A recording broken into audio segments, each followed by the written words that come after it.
My mom found the top secret files on my laptop and confronted me about them, and I've not been the same since. So, my mom borrowed my laptop the other day to check her emails, and in doing so, she stumbled across the folder. The folder is an absolutely massive, couple thousand-page long document that contains Wikipedia-like profile descriptions of my entire family. I've been crafting it for over a decade now, and it's finally come out. Now, to be clear, I didn't mean for her to find it, but in retrospect, naming the folder Family Lore Highly Confidential was probably a bad call. Anyway, the first thing she did when she found it was walk back into my room and spin the screen around so I could see that she had found it. At first, my stomach absolutely dropped, but then my mom hit me with a deadpan stare, saying, "So, since when am I a former milkshake enthusiast turned reluctant bird watcher?" I completely froze. Not because she found the document, not because she read it, but because that is what she pulled out of all the chaos in there. You see, this file was comprehensive. I'm talking everything from her shoe size in 1997 to the exact date that one time she screamed at a squirrel for ruining the vibe. It's all in there, cross-referenced, hyperlinked, footnoted. There's even a controversies section, formatted exactly like Wikipedia's, that details the infamous Tupperware incident of 2012 where she blamed me for losing the lid to her favorite container when, in fact, she left it on the grill during a barbecue. She asked me to explain to her what this was, but I couldn't even bring myself to respond, and so naturally she just started scrolling, and scrolling,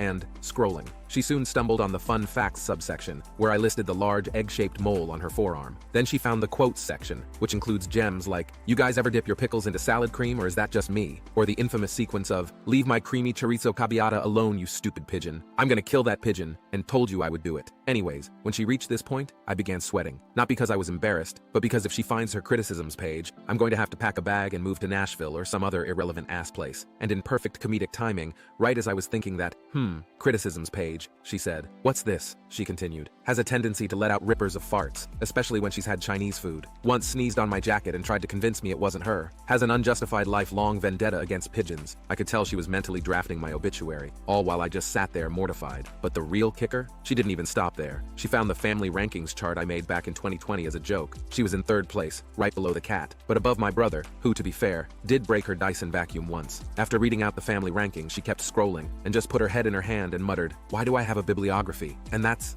when it hit me. Everyone keeps tabs. Don't even pretend you're not mentally cataloging the exact moment your best friend tripped on a curb 6 years ago, or the time your boss called someone chief, unironically. I'm just the only one insane enough to document it with references and citations. And before you ask, yes, my file exists too. And yes, it's huge. It's bigger than hers, and bigger than anyone's. I've even got a notable feats section, which includes drank a 2-liter of Mountain Dew in one sitting, and accidentally invented a new sandwich in 2021. It's over 615 pages long and growing.